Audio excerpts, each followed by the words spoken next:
as a viewer recommended video for help, I'm going to be showing how to do basic maintenance on the humidifier. And this is applicable to most humidifiers on the market, but my Homedics, however you pronounce its name, is going to be the unit that we're going to be taking a look at.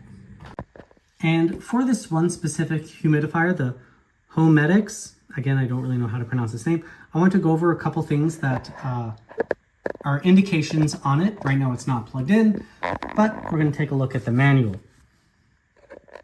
So we got the control panel, we just took a look at it, and it's got some basic information going on, and then it has some warning signs. So it doesn't really look like a water droplet, but it does have a little light that is more or less here, and that means it's out of water. And then there's another little light where it says clean reminder. So in one of my units, so we have 3 of these things now, one of them has that light on despite me cleaning this thing out completely thoroughly, doing alcohol wash and anything like that. So I don't know why it's on, but it turned on and it won't turn off, so I just ignore it. Alrighty, so first things first, for any of the humidifiers on the market, you want to remove the water tank. This one just pops off like this. You'd go to your sink and you'd empty all the water, and then you would leave this over maybe an air vent or something like that, wherever the water can empty out and dry as thoroughly as possible over the course of like the day. Just so there's not much standing water. Water droplets are not a big worry for like day-to-day use, but at end of season, which we'll get into in a little bit, you do want to take care of that. Next, you want to take care of the base unit, assuming that your model has one. Most of them do. This base unit, all the ones I've come across, have a little arrow indicating what direction to pour. And the main reason for this is because, like, in a certain direction, there may be vents or pieces of electronic that you just don't want the water to splash onto, because it could cause electrical shock or ruin the internal components. So for example, this is where the air comes out, and you have small vents on the bottom as well as a vent on the back. So you just want to make sure that water does not get inside those for these ultrasonics. And all of them, I think, have a little fan inside of it to blow air out. Now, as far as a day-to-day use, that's all you need to do to take care of one of these units. You let the base dry out, you let the water tank dry out, and then you're all set. Once a week, you do want to do a more thorough cleaning, and for that, what you need is some distilled white vinegar. You don't want to use any dark vinegar or anything like that, nothing with like coloration. It'll discolor the units. So just plain white vinegar, and you want it to be in a 50-50 ratio, so 50% white vinegar to 50% the base. In my experience, the water tank doesn't really develop any, I get this pink mold that grows on some of the components, particularly in the base by the little ultrasonic doodad. So what you want to do is you put in your white vinegar, 50%, put in water. I usually eyeball it, and that's fine. You can use a measuring cup. Again, it's just vinegar, so you want to wash it out, and you let it sit for 15-20 minutes. You can let it sit for longer than that. What you don't want to use on that ultrasonic part is alcohol, and the reason for that is alcohol and rubber don't really mix very well. Alcohol tends to dry things out, so on that component, you really want to use the white vinegar. If at the end of that you still notice some pink shmoo in there, or whatever shmoo you have in there, you want to take a Q-tip. I don't have any Q-tips at hand right now. And you just gently wipe the inside of it, and wipe around anywhere you see the pink shmoo, and that'll take care of that. Now, in addition to that, this humidifier has a little channel or aimer for the vents on the top where it can come off.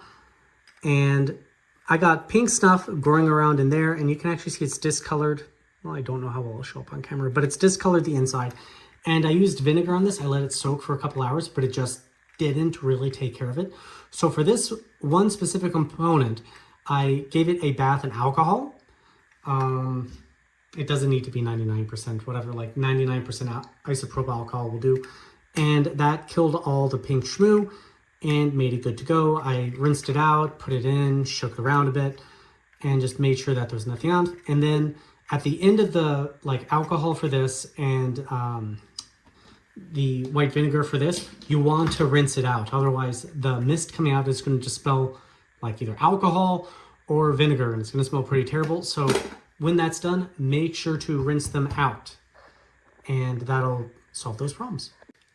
Now on to the next part, where it's called scale removal, and scale is like the pink shmoo or buildup inside of these tanks or the water tank there, and end of season prepping. When you're generally in the summer, you shouldn't need a humidifier. If you do, then you do the routine stuff. If you're going to put it away in the summertime, then you'd follow these steps.